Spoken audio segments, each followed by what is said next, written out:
por favor, não converse com a pessoa do lado. Se alguém estiver conversando com você, fala, depois eu bato um papo contigo, certo? Obreiros, me ajudem aí, se tiver alguém conversando e atrapalhando a igreja, certo? Se tiver alguém conversando, fala para ele, ó, diminui o seu tom um pouco, para não atrapalhar o irmão do lado, em nome de Jesus. Amém, queridos? Glória a Deus. 1 Reis, capítulo 19, eu quero ler um texto, mas antes de ler o texto, hoje é a última série de mensagens Encontro com Jesus. No próximo domingo, pós-impacto, teremos a ceia, e aí vem uma nova série de mensagens. Mas hoje Deus, Ele nos ensinou algo muito profundo a respeito de um encontro, de ventos contrários na nossa vida, e como que nós temos que agir, amém? Então em 1 Reis, capítulo 19, nós vamos fazer uma leitura, mas antes da leitura eu quero situar você no contexto dessa história, certo? Esse capítulo é posterior ao capítulo a qual Elias enfrenta os profetas de Baal e os profetas de Azera, que eram um total de 850 profetas.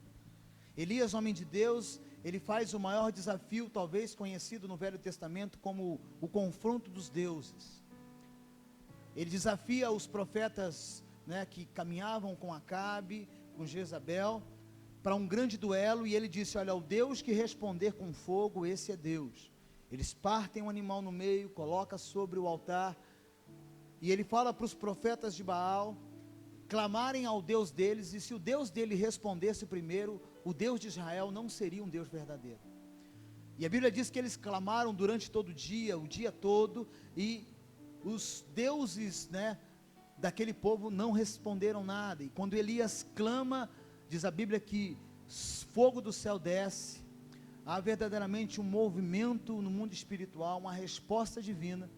Ele destrói os 850 profetas inimigos, ele vence aquela batalha, ele sai para uma caminhada. Só o que acontece? Quando a mulher de Acabe, Jezabel, ela fica sabendo, o texto diz assim, agora vem na leitura, ora Acabe fez saber a Jezabel, que não estava no momento aonde Elias desafia os 850 profetas, sendo 450 de Baal e os outros de Azera, e quando há o desafio, ela não estava, mas, voltando no verso primeiro, o que acontece? Acabe fala para ela, olha, Elias fez isso, isso e isso, e como matar a espada todos os profetas, os pais de santos, os macumbeiros de Acabe. Então Jezabel mandou um mensageiro a Elias a dizer-lhe, assim me faça os deuses e outro tanto, se até amanhã, a estas horas, eu não fizer com você, Elias, na tua vida, o que você fez com os profetas. Ela manda dizer, olha, eu vou destruir você da mesma forma que você destruiu os meus profetas, eu vou te pegar. Quando ele ouviu e viu isto, levantou-se para escapar com vida. E a Bíblia diz que aquele que quer poupar a sua própria vida, perde a vida. Ele quis poupar e escapar com vida, se foi. Chegando a Berseba, numa região que pertence a Judá, ele deixou ali o seu moço. No versículo 4, ele porém entrou pelo deserto, caminho de um dia, e foi assentar-se de pé embaixo de um pé de zimbro, uma árvore, certo? E ele disse, já basta. Ah, Senhor, toma agora a minha vida, pois não sou melhor do que meus pais. E deitando-se debaixo do zimbro, dormiu, e eis que um anjo o tocou e lhe disse, levanta e come. Ele olhou e eis que à sua cabeceira estava um pão cozido sobre as brasas e uma botija de água. Tendo comido e bebido, tornou a deitar-se. O anjo do Senhor veio segunda vez e tocou e disse, levanta-te e come, porque demasiado longa te será a viagem. Os anjos vieram aqui no Velho Testamento, quando tem a palavra anjo do Senhor, é uma teofania, é uma própria aparição de Cristo no Velho Testamento. Levantou-se, pois, e comeu e bebeu, e com a força desse alimento caminhou 40 dias, e 40 noites até Horebe, uma distância de Berseba a Horebe, aproximadamente 350 quilômetros. Ele caminha com a força daquele alimento no monte de Deus. Ali entrou numa caverna.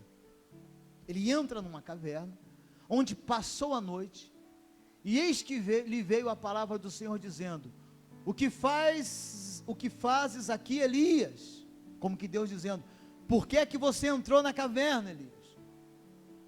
Respondeu ele: tenho sido muito zeloso pelo Senhor Deus dos exércitos, porque os filhos de Israel deixaram o teu pacto, derrubaram os teus altares e mataram os teus profetas à espada, e eu, somente eu, fiquei, e buscam a minha vida para o tirarem. Ele com medo de Jezabel, um homem que tinha matado 850 homens, que tinha andado 40 dias e 40 noites com a força da comida que Deus tinha dado, entra numa caverna com medo de uma mulher. Ao que Deus disse a ele: vem cá fora desta caverna e põe-se no monte perante o Senhor. E eis que o Senhor passou um grande vento, e o vento era tão forte que quebravam as pedras, fendiam as penhas, certo? Era muito forte. Os montes e despedaçavam as penhas diante do Senhor, porém o Senhor não estava no vento. E depois do vento, um terremoto, porém o Senhor não estava no terremoto. Verso 12 diz que houve também, depois do terremoto, um fogo, e Deus não estava no fogo. E ainda depois do fogo, uma voz mansa e delicada.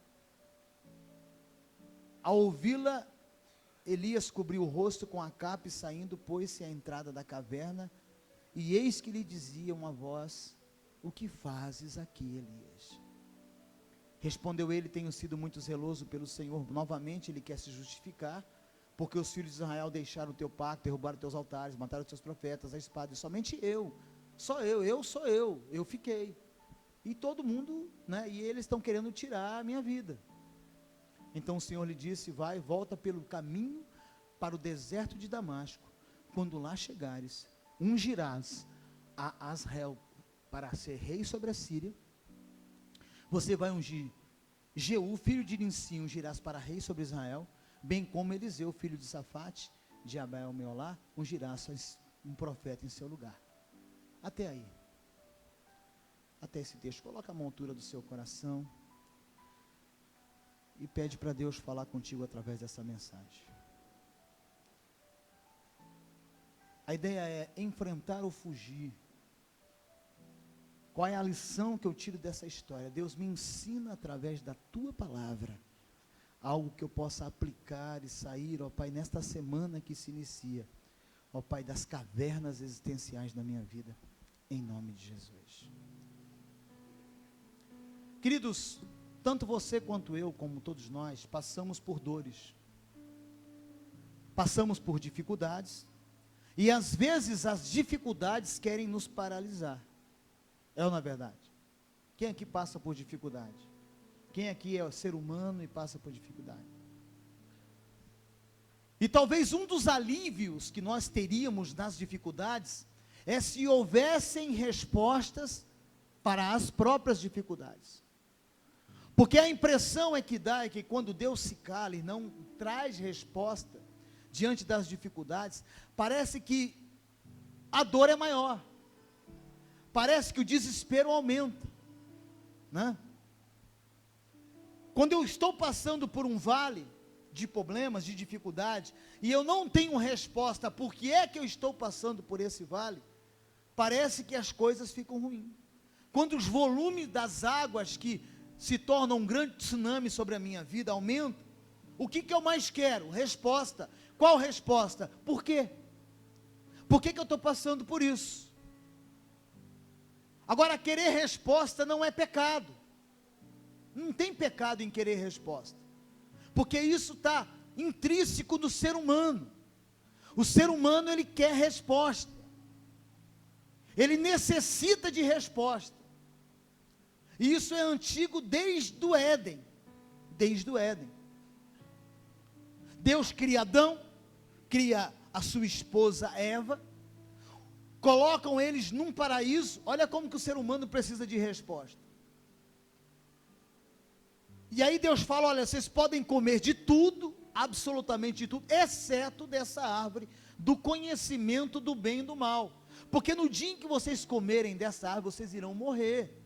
Deus explicou e falou para aquele povo. A serpente, sabendo que o ser humano quer resposta, ela se apresenta para Eva e fala para Eva: você vai comer dessa fruta? Não, não posso comer dessa fruta. Por que você não pode comer dessa fruta? Porque Deus falou que eu vou morrer. Não, você não morre não. O dia que você comer dessa árvore, os seus olhos se abrirão e você vai ser igual a Deus. Acende uma luz em Eva. Que luz que acende? Se eu for igual a Deus, eu tenho resposta para tudo. Se eu sou igual a Deus, eu vou ter o quê? Controlar tudo. Se eu for igual a Deus, eu vou poder dominar tudo. E ela vai nessa ansiedade de querer resposta, porque às vezes o ser humano não tem resposta. Volto a frisar que nos nossos males, por não ter resposta, que o nosso sofrimento aumenta. E ela vai e come do fruto. Ela quebra a cara e morre, porque o salário do pecado é a morte, mas o dom gratuito de Deus é a vida eterna em Cristo Jesus. Conjecturando essa história, eu pergunto: qual era a crise que Eva tinha para ter resposta? Com quem que eu vou me casar? Só tinha um homem.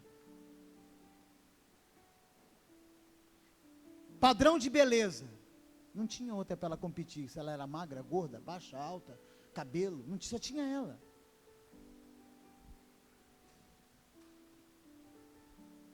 Qual era a crise que Eva tinha para ter resposta? Quem vai ser minha sogra? Não tinha, Adão não tinha mãe.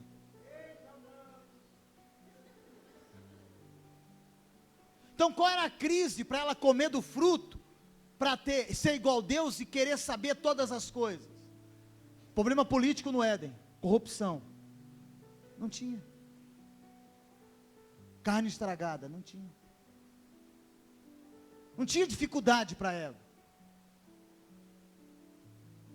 Então, se eu perguntasse Eva, se ela estivesse aqui, né, na minha frente: Eva, qual era a necessidade que te fez comer daquele fruto, para você dominar todas as coisas? Ela fala: eu não sei.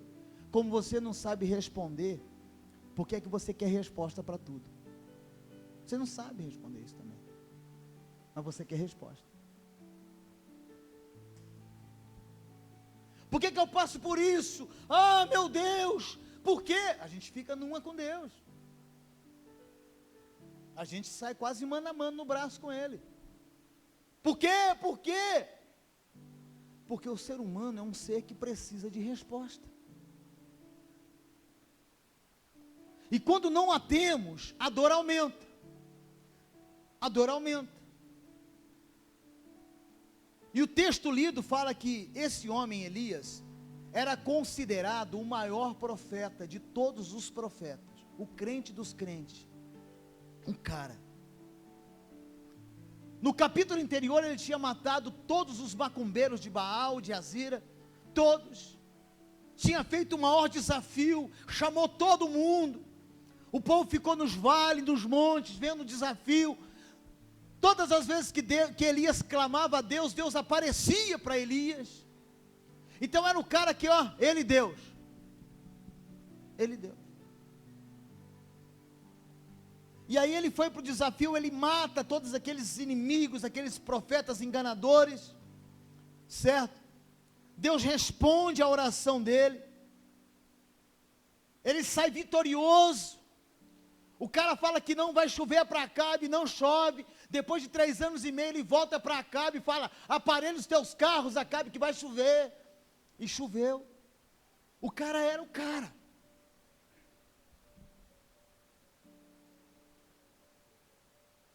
E aí entra uma mulher na vida de Elias, a Jezabel. Quando ela fica sabendo, ela manda alguém dar um recado para ele: amanhã, se eu não te pegar e te matar, se eu não for uma pessoa que vai destruir você, Elias, que aconteça comigo o que aconteceu com os profetas. Aí ele sai. Ele sai desesperado e começa a entrar num período de depressão. Alguns teólogos falam que Elias entrou num período de depressão. E ele então sai e se torna solitário, depressivo, angustiado, ameaçado de morte, sendo para Deus, porque ele estava ali numa teoria, que ele fazia tudo para Deus, porque ele fala, Senhor, só eu fiquei, todo mundo te abandonou, eu sou o crente correto, dizimista, ofertante, o bambambam da história, o que abre a célula, o que vai para a célula, eu sou o único. É isso que ele está falando para Deus.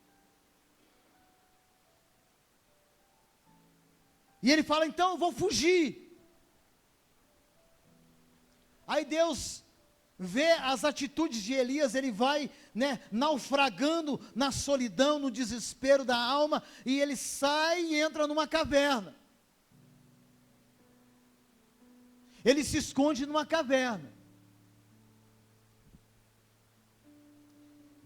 Aí Deus aparece para ele e fala, cara, o que você está fazendo aí dentro? O que você está fazendo aí? Como que Elias estivesse escondendo algo de Deus. Aí a gente volta lá para Adão. Quando Adão peca, o que Adão faz? Se esconde. Como que numa infantilidade, querendo se esconder de Deus. Ele vai no mato, tem um matinho, uma moita, está lá, Adão. Como que às vezes eu brincava com os meus filhos de pique-esconde, que eles vão, acho que a Luísa brinca com você ainda, Lorena, que vai para de trás da cortina e o pé fica aparecendo, e fica tudo mexendo na cortina, e você fica, cadê? Eu brincava, cadê o Davi? Cadê a Maria Luísa? Cadê o Pepe? E eles atrás da cortina, mexendo tudo. É como que Deus fez com Adão. Cadê você, Adão? Como que se pode se esconder, quando você vai, pensa em sair com mulher que não é sua, que você esconde de Deus, com um homem que não é o seu. Aí você pensa que você consegue esconder dele. Aí eu pergunto para você, tem alguma coisa que Deus não sabe?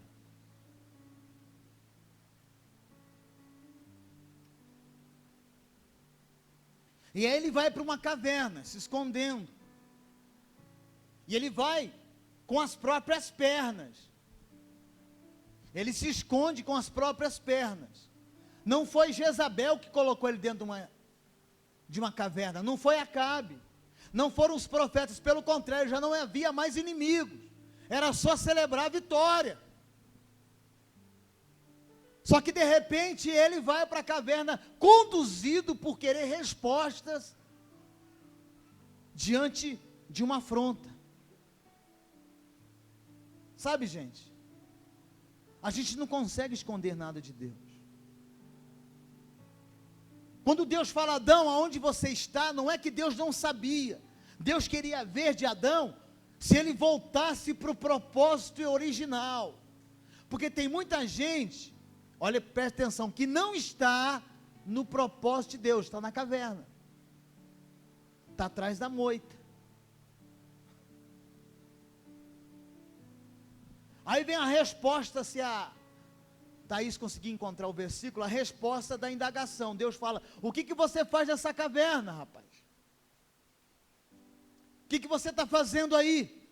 Aí o texto do versículo, ele começa a entrar numa com Deus, de quase dizer para Deus, o que vale te servir ser o único fiel? Porque na cabeça de Elias, ele era o único.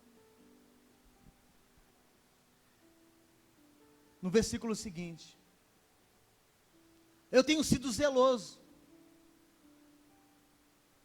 todo mundo está errado, eu estou certo, porque na tua concepção, sabia que você sempre acha que você está certo? Eu já falei isso para você. Sabe por que você bate a cabeça na parede e apanha da vida? Porque você acha que você é certo. Está todo mundo quase que indo para um lado contrário, você, o que? Teimoso, teimoso já fazem um bom tempo com a idade sua. Você não é mais menino. E você insiste bater com a cabeça na parede, nessa teimosia de estar certo com a vida. Só que a vida está mostrando para você há muito tempo que algumas coisas têm que mudar. Aí ele vai numa que ele está o único correto. Quando ele fala isso para Deus, ele está falando: Deus, não é justo eu ficar nessa caverna, porque eu sou zeloso, eu sou o único, eu sou o bambambam da história, só ficou eu, ainda estão querendo me matar. Em outras palavras, ele está dizendo para Deus o seguinte: se o Senhor fosse justo, eu não estava nessa situação. E aí que nós cristãos, queremos às vezes colocar Deus contra a parede, porque a gente não entende o que está acontecendo e quer resposta, e por não tê-las, a gente começa até a colocar Deus na parede e falar: eu não sou crente. Por que acontece comigo e não acontece com os outros? Como que nós fôssemos Deus e Deus fosse apenas um gênio da lâmpada. Como que nós falávamos: Deus, o Senhor está errado, a minha vida tinha que ser assim, essa proposta que eu estou vivendo agora não vale a pena, cadê a caverna? Vou correr para a caverna.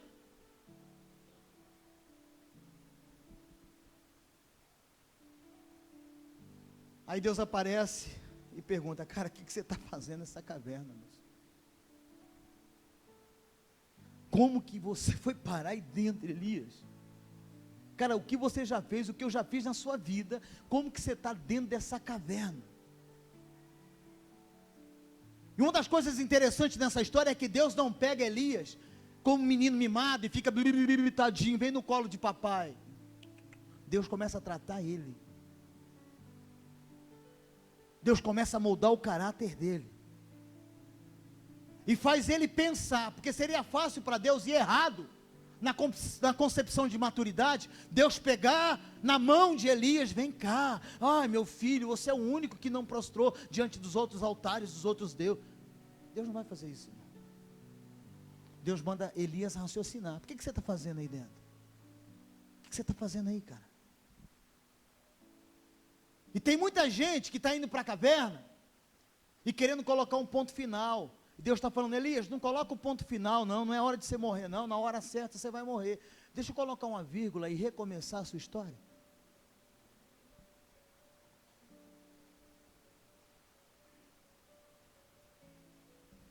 Deus, ele não tira Elias de lá, ele dá uma ordem: sai daí, cara. E Deus sabe que a maioria das nossas cavernas somos nós que construímos. Porque a gente não tem resposta e a gente quer resposta. Ah, por que o meu casamento é assim? Ah, por que a minha vida é assim? Por que... Aí vai querendo resposta. E a gente vai cavando o quê? Caverna. Para nós mesmos. Eu não vejo na Bíblia Deus mudando a história quando nós entramos em cavernas vitimizados ou vitimados, certo? Do sistema. O que tem de crente se vitimando ou vitimizando a sua própria vida do sistema, seja ele político, religioso, ele se torna vítima. Ele nunca é a pessoa que tem que mudar. Quem tem que mudar é o sistema.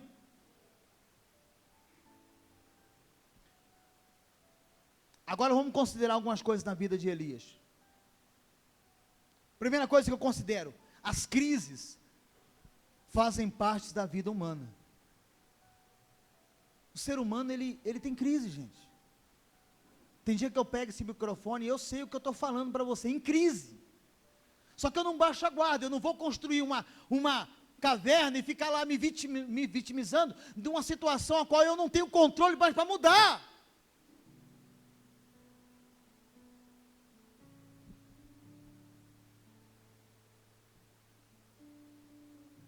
Ele era o cara, como eu disse aqui, que falava e Deus vinha, falava com ele, descia fogo do céu, e de manhã eu cantei até uma musiquinha para o povo que estava aqui.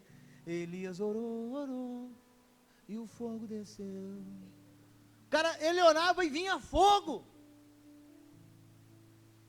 Só que o fator de ser um homem de Deus e ser para Deus, não significa que na minha vida não vai ter crise.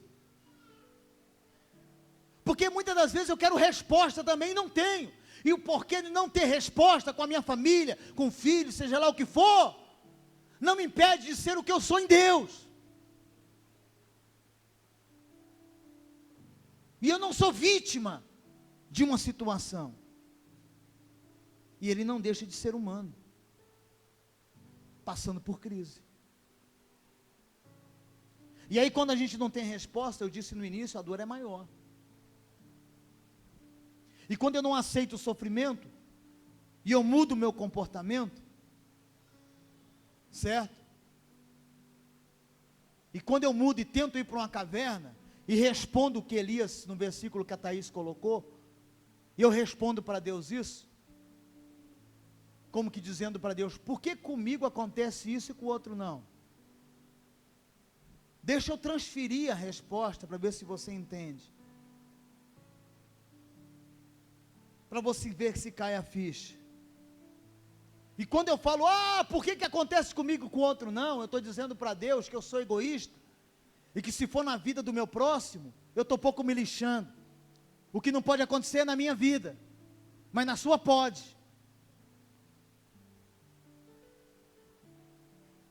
Na sua pode, que se rebente a tua vida, mas na minha não, aí eu dou uma de crentão. Aí Deus fala para mim, Elias, Marcão, larga a mão de ser egoísta e sai da caverna, cara.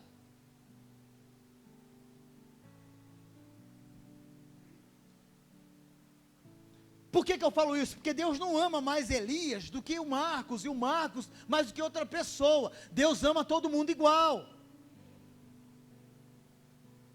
Só que Deus tem preferência por atitudes, aí é diferente. E quando Deus fala para Elias, Elias, sai da caverna e vem para a vida, e dá uma nova oportunidade para ele, e quando Elias entra na caverna, sabe qual é a leitura que Deus faz? É que o menino mimado fazendo birra.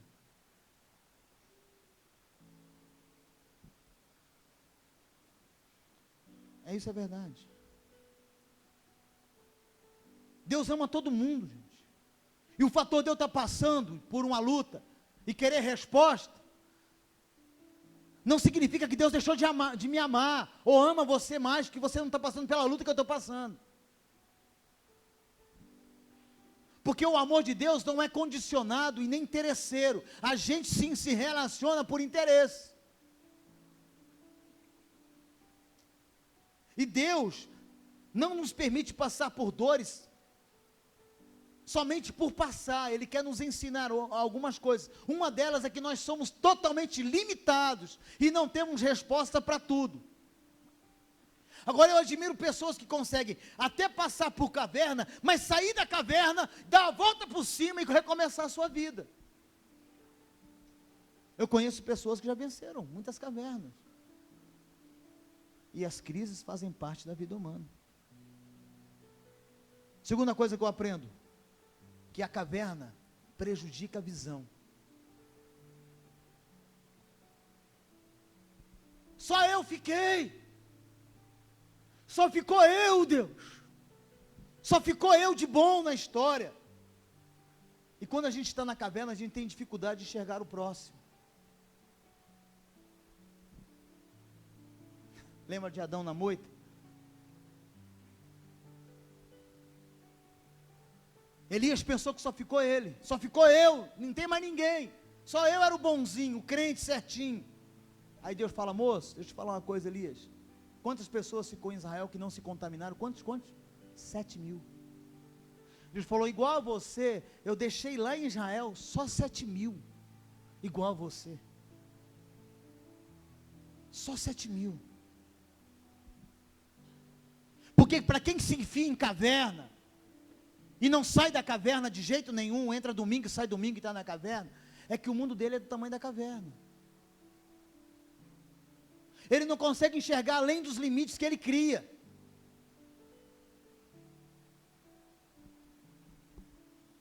Ele permitiu com que as não respostas e uma afronta de uma mulher o levasse para a caverna, embaraçando a visão. Ele tinha acabado de matar 850 homens, caminhado 300 e poucos quilômetros, com a força de um alimento que Deus tinha dado para ele, e ele ficou com medo de uma pessoa, de uma mulher. E aí, irmão, um homem que invocava o céu e o céu respondia, agora tem medo. E quando nós entramos em caverna, a gente fica minúsculo, nós ficamos pequenos, temos medo de enfrentar a vida.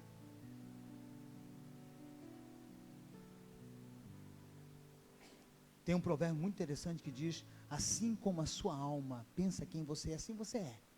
É mais ou menos isso. Aquilo que você imagina de você, você é. Como você se vê, você é aquilo que você se vê. Isso é mais conhecido como autoestima. Ou você tem baixa ou alta. Baixa autoestima ou alta autoestima.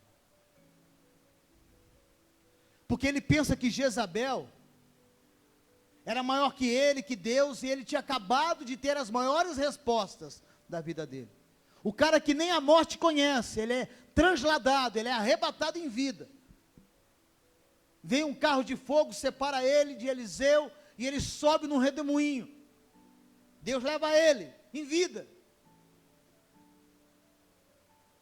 Um homem que teve experiências que viu Deus fazendo, e ele não consegue ampliar mais a visão, porque ele está dentro de uma caverna. Deus manda você nessa noite ampliar a sua visão. Porque Deus é um Deus até dentro de caverna. Só que Ele não quer que você fique morando dentro de cavernas que você mesmo cria para você. Para de achar que você está sozinho. Tem um monte de gente. Estou sozinho, não tenho mais amigos, não tenho mais ninguém. O que Jesus disse? Eis que estou convosco. Há quanto tempo? Todos os dias, até quando? Você crê nisso? Ele fala: eis que estou convosco todos os dias, até a consumação dos séculos. Se você acredita nisso, aplauda o nome dele. Você não está sozinho. E se Deus apareceu para fortalecer Elias, Ele aparece para fortalecer você. Outra coisa que eu aprendo: Deus não abre mão de quem está em crise. Esse negócio de jogar a toalha e não fazer mais nada para Deus porque você está em crise, você está cavando uma caverna e entrando dentro dela.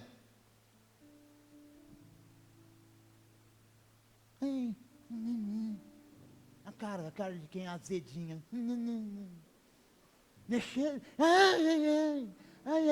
Caverninha. Ai, que caverna. Ai, que caverna. Ai, quero morrer. Mata eu, Deus. Menino, acorda, levanta, cresce. Cresce, gente boa. Vamos crescer. Comportamento de menininho. Quando a mãe não dá o pirulito, que tira o pirulito da mão dele. Quando algum amiguinho pega o brinquedinho que ele traz na igreja, eu vejo que os menininhos com brinquedinho aqui, ó. Quando o outro pega e sai correndo, vai comer brinquedo, Elias, o que ele faz? Eu quero morrer. Vou morrer. Eu não aguento mais. Só que Elias desistiu de Deus, mas Deus não desistiu de Elias. Mesmo ele na crise. E eu falo isso com propriedade, que tem dia que eu subo aqui nesse altar em pedaços, em frangalhos. Mas eu não desisto do chamado que Deus tem para a minha vida. Às vezes dá vontade de desistir, sim. Mas eu não posso desistir. Às vezes está difícil, sim. Mas eu não posso desistir. Eu não posso jogar a toalha. Amém, gente? E hoje, nos dias de hoje, está muito difícil ser igreja. Porque o ser humano se desumanizou.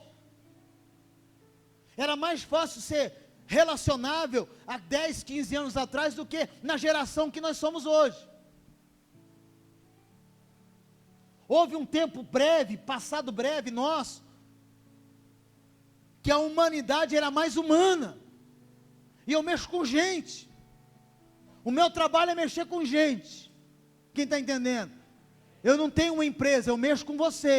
Você é o produto que eu quero que cresça. Você é o fiel da balança. Quando você melhora, eu melhoro. E hoje o ser humano está o quê? Desumanizado. Nunca na história da humanidade, porque o homem se desumanizou tanto, que nunca na história da humanidade existiu tantos animais domésticos. Porque é uma carência de se relacionar. Aí o cara, ao invés de se relacionar com o ser humano, que só decepciona, ele pega um cachorro. Nada contra. Aí ele vem com a caulinha de mamãe. Dorme com o cachorro. Ei, papai, papai, papai chegou, papai. Quem já viu isso?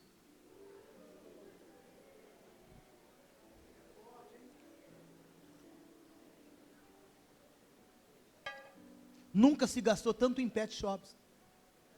Tem gente aqui que gasta mais em pet shop do que com um missionário, uma oferta que você dá por mês. Você gasta mais com ração. Porque para você está mais fácil amar cachorro do que gente. É claro que tem cachorro que tem mais comportamento que muita gente. Você bate nele, ele está lá. Vai embora aqui. Aí você, tchiu, ele vem. Faz isso com a sua mulher, bate nela, fala, sai daqui. Ela, pá, que sai o quê, desgraçado?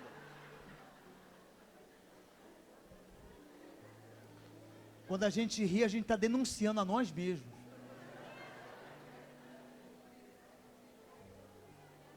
Mas por que está esse frenesi pro bichinho? Ai, que coisinha linda. Sabe qual que é a página mais curtida nas redes sociais? É quando alguém coloca um animalzinho bonitinho. Por que tem esse frenesi? Porque a gente foi criado para amar e relacionar. Só que está difícil para se relacionar com gente. A gente quer um cachorro.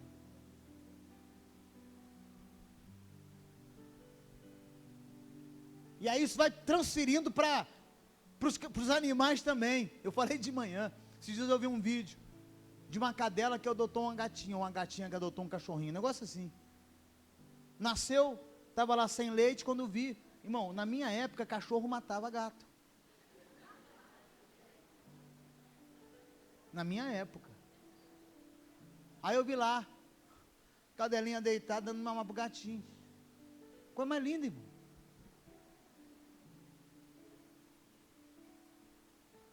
E sabe por que nós amamos os animais? Porque nós temos algo que Deus colocou, que é o desejo de amar. O desejo de amar. E Deus sabe disso. E nós temos desejo de nos relacionar. Só que nós estamos tão desumanizados, que está difícil. E às vezes a gente quer criar o quê? Caverna, como Elias construiu uma caverna para ele. Quer ver um exemplo? Essa semana eu tive com a minha filha e com o meu neto, junto com meus outros filhos. A gente criou uma semana um relacionamento. E eles foram embora. Ficou a saudade. Por quê? Porque a gente é relacionável. Basta um pouco de grude, que a gente ama fácil demais. Ama fácil demais. Olha só. E eu não posso desistir do meu chamado de ser relacionável com Deus e com as pessoas, por causa das minhas crises de não ter resposta. Eu não posso construir caverna. Eu não posso ficar dentro de uma caverna querendo a morte. Porque na verdade todo mundo aqui quer ir para o céu. Quem quer ir para o céu? Mas ninguém quer morrer, né, irmão? O cara está com 90 anos, está ali, segurando a rapadura. Quem tem? Dá uma rapadura aí, vem comer. Todo mundo quer ir para o céu, mas ninguém quer morrer. Você tem que sair dessa caverna, em nome de Jesus. Amém? Deus não desistiu de Elias. Deus não abre mão de quem está em crise. Ei, eu estou em crise, eu vou entregar meu ministério, eu vou entregar minha célula. Estou em crise. Vai para a caverna então, irmão. Espere em Deus. Confie em Deus. É Ele que trabalha por nós. Desde a eternidade, ainda não se viu um Deus que trabalha por aqueles que nele esperam. É o que diz a Bíblia. E Ele vai te tirar dessa situação. Outra coisa que eu aprendo: Deus só fala com quem está perto. Aí ele vem, Deus se aproxima da caverna, vem um temporal, pedra quebrando, fogo, vento, chuva, um negócio, e Deus não está nada nisso, irmão. Porque tem gente que acha que Deus só vai estar no reteté, no sapatinho de fogo. Aí Deus vem na suavizar, na brisa, passa tudo isso. Aí Ele vai lá perto da caverna, Ele fala: cara, o que você está fazendo aí, bicho? Isso aqui é a linguagem de hoje, Bíblia na linguagem de hoje, na versão do pastor Marcos. O que você está fazendo aí, cara? Não fica bem para você dentro de uma caverna, rapaz. Deus vai e se aproxima dele, e Deus só fala com quem está perto. E por que Deus não entrou na caverna? Porque Elias entrou na caverna com suas próprias pernas. Lembra da pedra? Há 2 semanas atrás, quando eu preguei sobre Lázaro, que Jesus mandou tirar a pedra, que eu falei para vocês que coisas que são para vocês fazerem, Deus não vai fazer por você. Da mesma forma, Ele não entra na caverna, Ele fala: Elias, as mesmas pernas que te levaram para dentro da caverna, são as pernas que tem que tirar você de dentro da caverna.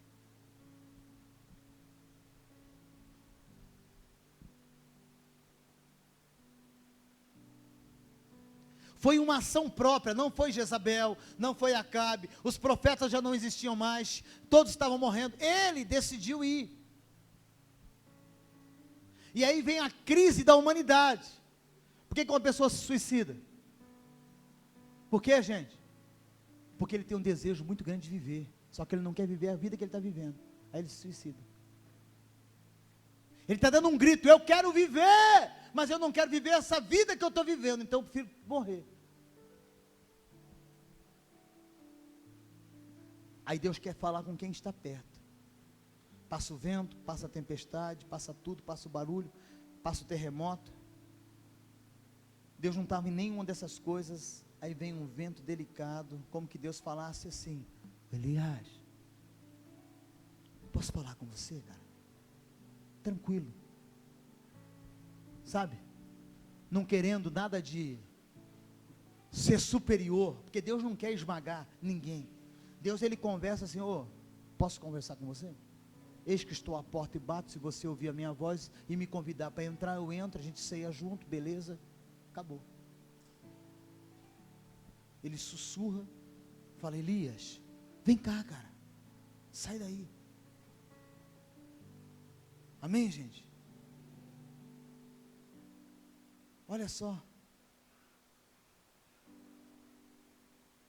E aí Deus fala: o problema está em você, Elias, não está em mim. Não é porque eu não te dei resposta, e o fator de não ter te dado resposta, você tem que morrer dentro de uma caverna. Entenda isso, cara. E aí a única forma é Elias se levantar e sair da caverna.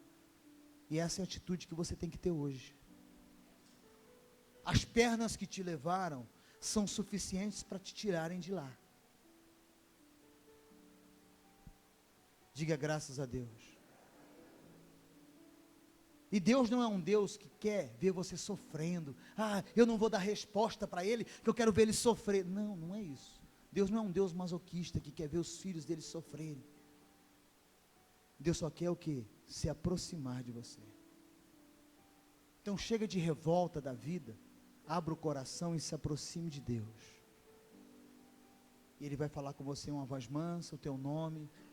A única coisa que Ele quer saber nessa noite é por que você entrou nesse lugar, nessa caverna, e construiu esse lugar para você. Por que você entregou tudo que você estava fazendo para Ele, em nome dEle. Outra coisa que eu aprendo com ele aqui, nessa história, é que ele perdeu a identidade depois da dor. Quando ele é afrontado por Jezabel, ele perde a identidade. Agora, quem é você quando tudo está dando errado, irmão? Porque quando tudo está dando errado, aí você se revela. É quando seu pai fala não, que não vai dar dinheiro para você, aí você sai. Você incorpora você mesmo. Aí desce você em você. Puf. É quando alguém fala não para você, incorpora o verdadeiro ser que você é. Aí parece que é uma sessão espírita. Porque até então era paz, como é que você está? Tudo bem? Pá, lá, tchá, tchá. Quando vem o primeiro não, aí você incorpora você mesmo. Desce. Pronto, aí você mostra as garras. Você é a mesma pessoa diante da dor? A coisa mais linda que eu vejo é que Deus não vai lá passar a mão na cabeça de Elias. Deus vai lá para ensinar ele a meditar sobre a vida. Aí ele começa, só eu fiquei, eu sou o único fiel nessa igreja. Aí Deus fala, ô meninão, sai da caverna, e você vai voltar os 300 quilômetros, pode passar o texto, que você andou, fugindo de uma mulher. Volta e aprenda a valorizar o tempo perdido que você criou nessa caverna. Volta pelo caminho para o deserto de Damasco. Sai dessa região, volta todinho.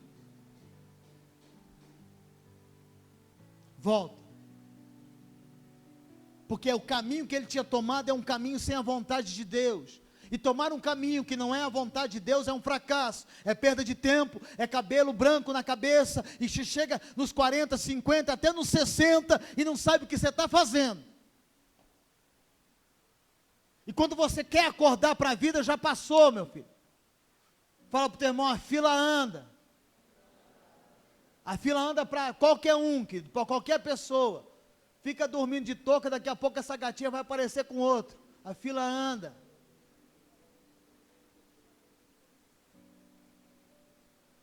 E nas coisas espirituais a fila anda.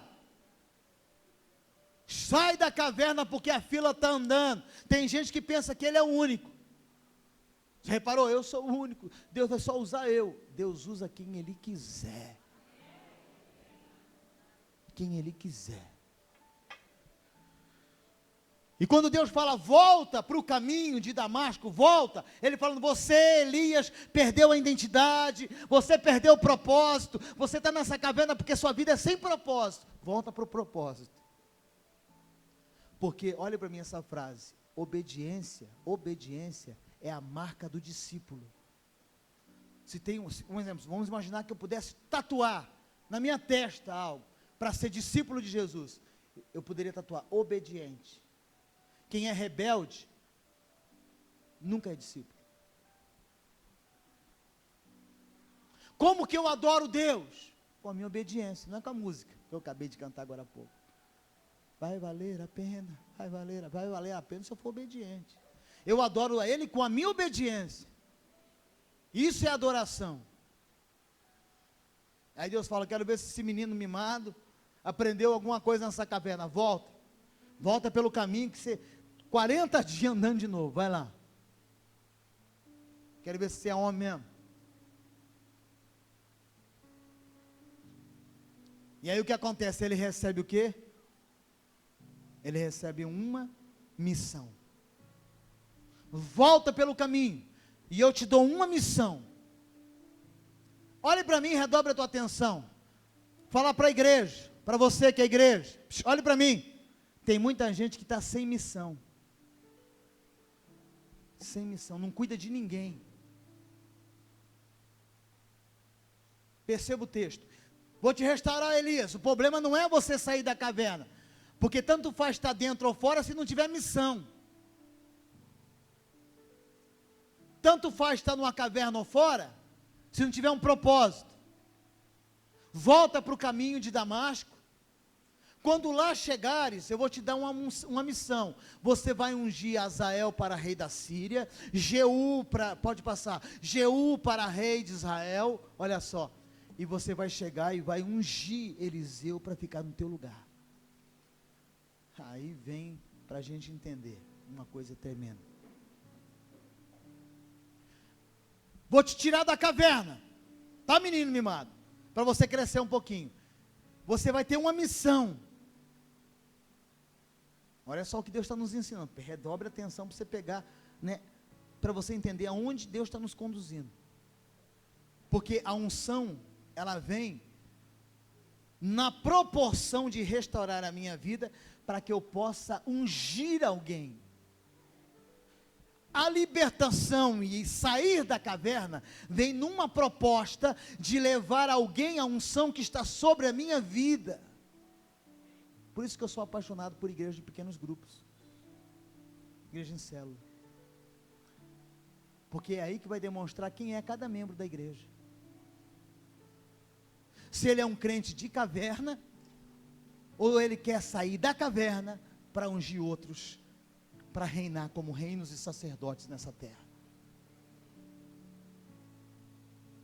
E é aí que vem a grande e poderosa, quase que abertura de uma janela para o paraíso que Deus quer nos conduzir. Eu te tiro da caverna, mas eu tenho uma missão para você. Você vai ungir pessoas, você vai colocar pessoas para serem líderes.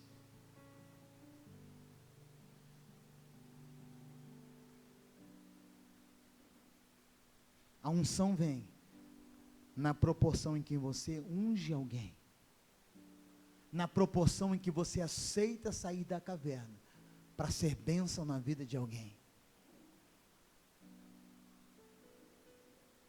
Porque até então Elias era o cara,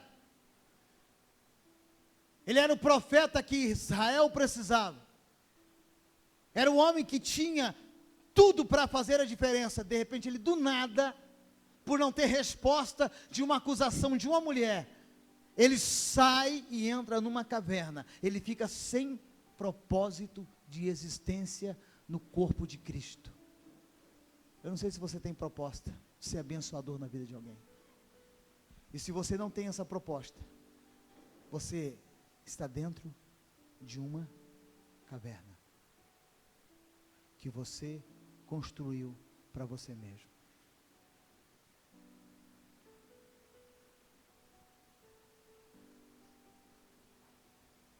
Aí nós criamos estratégia para muitos saírem da caverna, casa de paz, célula, culto, vigília, vem, vamos, criança, mistério adolescente, cadê, impactos, e tem gente que só fica na caverna, caverninha, porque o teu mundo é do tamanho da tua caverna, irmão.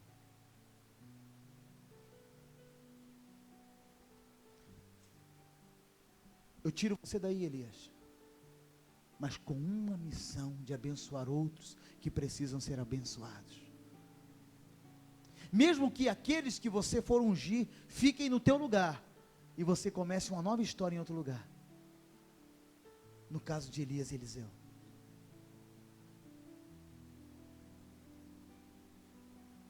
Quem está entendendo? Deus te trouxe aqui essa noite, eu termino dizendo para você algo muito importante. Vida sem propósito é uma vida que não vale a pena viver. E eu quero fazer minha a frase do pastor Neil Barreto, que ele diz: não morra antes da morte chegar. Tem muita gente que está morrendo antes da morte chegar.